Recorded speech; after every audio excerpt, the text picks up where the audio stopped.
श्रीकृष्णा नदीच्या उत्तरेस कोल्हापूर संस्थानात शिरोळ नावाचे गाव आहे.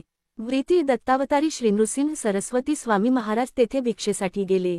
तेथे एक दत्तभक्तिपारायण परंतु अतिशय दरिद्री ब्राह्मण राहत असे.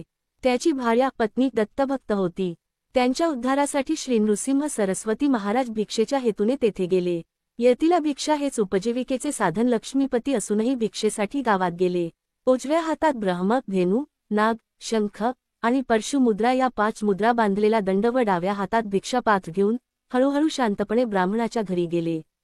संन्याशाच्या नियमानुसार ओम 3 रिय असा उच्चार केला. तो शब्द ऐकल्यावर ब्राह्मणी बाहेर आली. यतीच्या दर्शनाने वर येणारे प्राण पुन्हा मिळविण्यासाठी तात्पर्य श्री महाराज आलेले पाहून धांदलीने लागलेली धाप सावरून म्हणाली, आपण यावे यावे, आपले स्वागत असो. ह्या दर्भासनावर बसावे. हे पाद्य पवित्र पाणी पाय धुण्यासाठी. याचा स्वीकार व्हावा. श्री यती महाराजांनी पाय धुतले. पवित्र पाण्याने कमंडल भरले. यथाविधी आचमन केले व दर्भासनावर बसले. त्या सतीने श्रींचे चरणतीर्थ घेतले. त्यांची पूजा केली. आपल्या अंगावर तीर्थ शिंपडून व प्राशन करून ती कृतार्थ झाली. त्या ब्राह्मणीने श्रीगुरूंचे त्रैलोक्य सुंदर स्वरूप तटस्थतेने बराच वेळ निरखून पाहिले. तरीसुद्धा तिचे समाधान झाले नाही. ती बोलू लागली, साधूंच्या आगमनाने आमच्या सारख्या पामरांचे कल्याण होते. आपणासारखे साधू घरदाररूपी अंधकुपात गुरफटलेल्या आम्हांवर अनुग्रह करीत असतात. गृहस्थाश्रमीच्या घरी सदा संतुष्ट असलेल्या साधूंचे अगदी थोडावेळही वास्तव्य आश्रमांस पवित्र करणारे असते. दीनवत्सल महात्म्य देवापेक्षाही फार श्रेष्ठ असतात.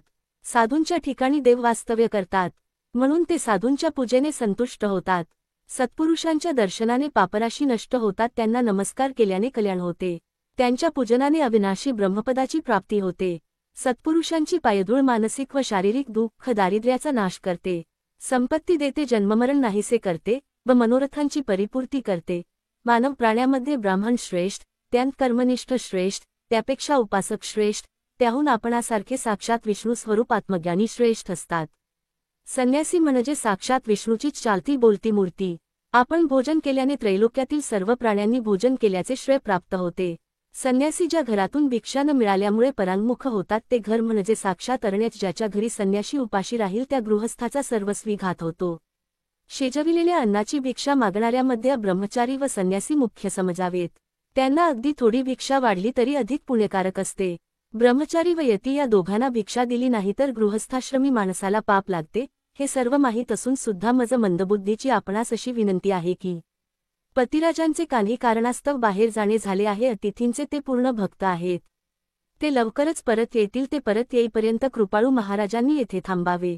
यती आल्याबरोबर भिक्षा घालणे योग्य. तथापि माझी विनंती आहे की आपणाकडे पाहिल्यावर माधुकरी हेच साधन आपले असेल असे वाटत नाही. म्हणून मी आपणास थांबण्याची विनंती केली. यातून आपली इच्छा असेल तसे सांगावे. ते पती घरी येण्यापूर्वी भिक्षा घाल अशी आज्ञा झाल्यास तसे मी करीन. श्रीनी याप्रमाणे प्रेमळ व उदार असे साध्वीचे बोलणे ऐकून व हिच्या पतीला माझ्या दर्शनाची योग्यता अजून आलेली नाही असा विचार करून लोकांच्या हृदयांत वास करणारे प्रत्यक्ष श्री हरिरूप व भगवान दत्त महाराज त्या पतिव्रतेला पुढील प्रमाणे म्हणाले. दुपारच्या वेळेला भुकेची व्याधी आम्हांसही उपद्रव देते. त्याच्या वैद्य म्हणजे गृहस्थाश्रमाचे घर आहे. म्हणून दैवाने मिळालेली भिक्षा हेच याचे औषध आहे. हे साध्वी, शरीर हे व्रणासारखे आहे. भिक्षान हाच त्याचा लेप आहे. मी रसना जिंकली असल्याने अन्नविषयी हे निरस, हे मिष्ट, हे थोडेही विचारही मी करीत नसतो. मी भुकेलेला आहे. तुझ्या घरात काहीतरी स्वयंपाक तयार आहे म्हणून तू मला लवकर भिक्षा घाल. आम्ही शिजवलेल्या पक्वान्न अन्नाचे अधिकारी आहोत. असंतोषी यतीने एखाद्या गृहिणीने वाढलेले अन्न अगर इतर कोणताही पदार्थ जर टाकला तर तो यती संन्यासी धर्माचे उल्लंघन करणारे होते व त्यामुळे तो अधोगतीला जातो. साध्वी श्री गुरुना म्हणाली, कांडणे, दळणे, चूल पेटविणे, पाणी आणणे व केर काढणे या 5 कारणांनी घडणाऱ्या ज्या 5 हिंसा आहेत त्यांचा दोष घालविण्यासाठी वैश्वदेव केला पाहिजे. पण तो झाला नाही. तथापि वैश्वदेवाकरिता वेगळे अन्न काढून आपणास भिक्षा वाढते. मी जोंधळ्याच्या ज्वारीच्या कण्या शिजविल्या आहेत पण घरात पत्रावळ सुद्धा नाही. आपण क्षणभर थांबावे. मी लवकर पत्रावळी घेऊन येते. ते साध्वीचे शब्द ऐकताच श्री महाराजांनी अंगणातून एक मोठी शिळा घरात आणली. पाण्याने धुवून स्वच्छ करून ठेवली. त्याखाली चौकोनी मंडळ करवून घेतले. त्या मंडळावर प्रोक्षण केलेली शिळा ठेवली. तिच्यामध्ये कार्योक्त 8 पाकळ्यांचे कमळ काढले व ब्राह्मणीला म्हणाले, पुढील भागात